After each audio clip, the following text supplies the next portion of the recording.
ako lang po, di paabot ninyo sa the first few days, no? Pagdaong ni Mayor Jongki, iyan yung ipanikamutan na magkasanapot ni.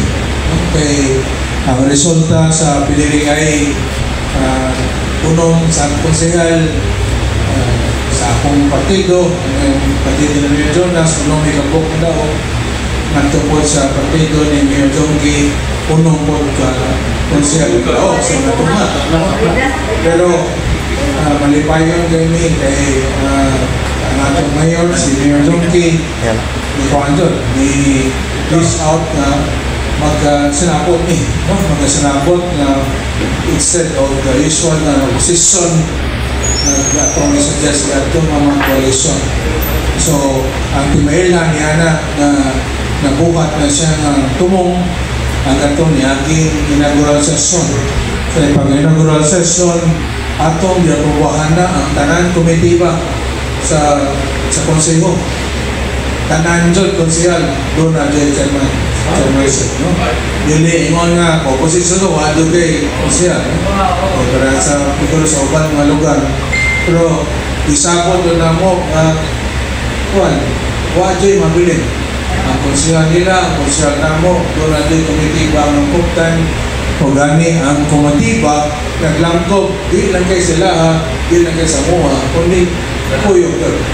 So, mo na ang formula na atong isugyot o na nasuportahan. So, mo na sa atong mga kaisunan, nabilas ng kanihamon, I am hopeful, no, that it will be a more or less smooth administration by Mayor Jongki and the City Council. The relationship will be strong and there will be mutual cooperation.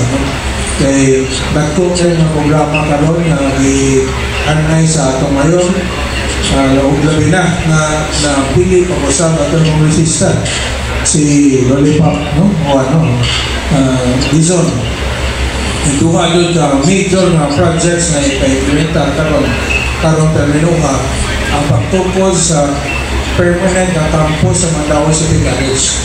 No? Kung makita ninyo sa mga pronounces, mga meeting ni Congressman Lollipop, Congresswoman Lollipop Uwano o Premier Jongki, nagsige nila meeting sa Presidente sa Sisrio, no? Cebu Technological University. Ang mga igihimang consultant para pag-design sa kanang eskwelahan karon. Yung eskwelahan, college na siya, madakong ng college. So, there's one thing atong paabuton buhon atong mga kaisunan sa Dakbayan sa Mandaue. Mudagan na doon, ma-enroll na natin permanente nga eskwelahan para sa atong mga estudyante sa City College. Ay kaduha ang programa implementa po ni Mayor Jongki sa karon na yung term, ang pagtugod na sa bako ng Mandaue City Hospital. 250 beds na siya, so 250 na country. So dako din na. Kita niyo kung inaugural session, bako kayo design sa hospital, no? Niya, mismo ang consultant anak si Dr. Aquino, ang nagdala sa Vicente Soto Memorial Hospital. So, as you can see, the administration ni Mayor Jongki together with their sister, the Congresswoman Emily Dizon, have really placed programs na doon ang dito ako na impact sa atong Dakbayan. Ngayon is a similar program na we have been pushing also sa atong partido sa taga-prioridad ang edukasyon ng ulang health, especially pagtungkol sa atong hospital. So kanila ang pipila ang mga